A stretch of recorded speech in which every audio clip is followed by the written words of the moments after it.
শুরুতেই জানিয়ে দিব সংবাদ শিরোনাম, এরপর থাকছে বিস্তারিত। পুরো খবরটি দেখতে সাথেই থাকুন। ইউনূস মোদির বৈঠকের ভবিষ্যৎ কি, এই নিয়ে প্রতিবেদনে থাকছে বিস্তারিত।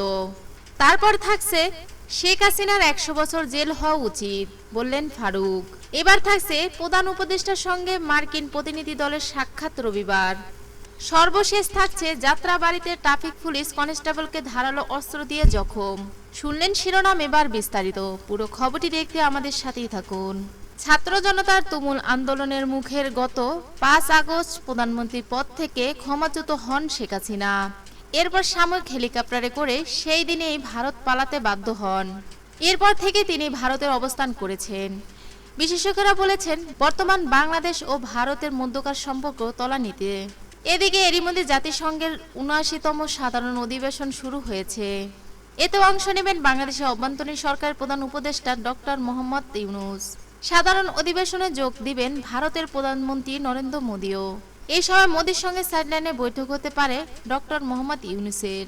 তবে তাতে ভারতীয় প্রধানমন্ত্রী এতটা আগ্রহী নন বলেও মনে করেন বিশেষজ্ঞরা।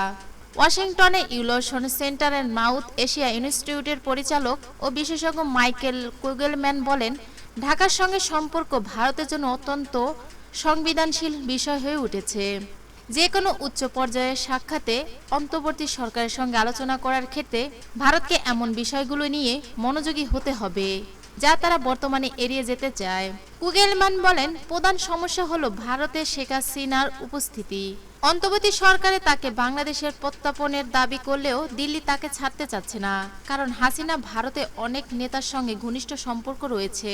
বিশেষজ্ঞ মাইকেল কুগেলম্যান বলেন, যদি মোদি ইউনূসের সঙ্গে সাক্ষাৎ করেন তবে এই বিষয়টি নিয়ে আলোচনা এড়ানো অসম্ভব হবে। গত সপ্তাহে ভারতীয় সংবাদ মাধ্যমে জানিয়েছেন, ঢাকা থেকে আসা মোদি এবং ইউনূসের মধ্যে বৈঠকের অনুরোধ মানা হবে কি না তা দিল্লি এখনও নিশ্চিত করেনি। তবে জাতিসংঘের সাধারণ অধিবেশনে যোগ দেওয়ার জন্য এই মাসের শেষের দিকে দুজনেই নিউ ইয়র্কে যাওয়ার সম্ভাবনা রয়েছে। সম্প্রতি বাংলাদেশে আন্তর্জাতিক অপরাধ ট্রাইব্যুনাল জানিয়েছেন, তারা ভারতের কাছ থেকে হাসিনার প্রত্যাপন নিশ্চিত করার জন্য পদক্ষেপ নিচ্ছে, যাতে আগস্টে গণবিক্ষোভ দমনে চালানোর প্রাণঘাতী সহিংসতার মামলায় তার বিচার করা যায়। প্রাথমিকভাবে শেখ হাসিনা ভারতে অল্প কিছুদিন থাকার কথা ছিল, তবে প্রতিবেদন অনুযায়ী যুক্তরাজ্য, যুক্তরাষ্ট্র এবং সংযুক্ত আরব আমিরাতে শেখ হাসিনা আশ্রয় প্রার্থনার চেষ্টা এখন পর্যন্ত সফল হয়নি। এই নিয়ে ঢাকা বিশ্ববিদ্যালয়ের আন্তর্জাতিক সম্পর্ক বিভাগে অধ্যাপক লাইলুফার ইয়াসমিন বলেন, মোদি ইউনূস বৈঠক ভারতের জন্য অস্বস্তিকর হলেও বৈঠকটি যত দ্রুত হবে দিল্লির জন্য ততই ভালো হবে।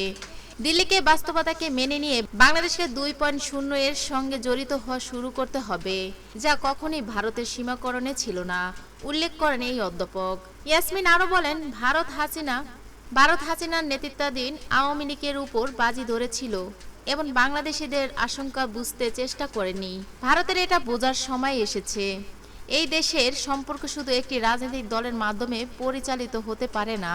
শেখ হাসিনার 100 বছর জেল হওয়া উচিত বললেন ফারুক। সাবেক প্রধানমন্ত্রী শেখ হাসিনাকে ভারত থেকে দেশে ফিরিয়ে এনে 100 বছরের কারাদণ্ড দেওয়া উচিত বলে মনে করেছেন বিএনপি চেয়ারপারসনের উপদেষ্টা জয়নাল আবেদীন ফারুক।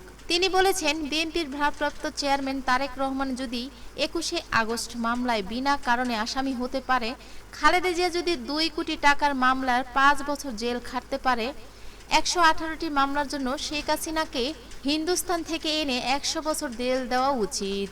জাতীয় প্রেস ক্লাবের সামনে জিয়াউর রহমানের সমাজ কল্যাণে ফোরামের উদ্যোগে আয়োজিত এক অবস্থানে কর্মসূচি তিনি এসব কথা বলেন। বিএনপি চেয়ারপারসন বেগম খালেদা জিয়া দলের ভারপ্রাপ্ত চেয়ারম্যান তারেক রহমানের বিরুদ্ধে শেখ হাসিনা সরকারের আমলে দায়ের করা সব ষড়যন্ত্রমূলক মামলা অবিলম্বে প্রত্যাহারের দাবিতে এই অবস্থান কর্মসূচি আয়োজন করা হয়।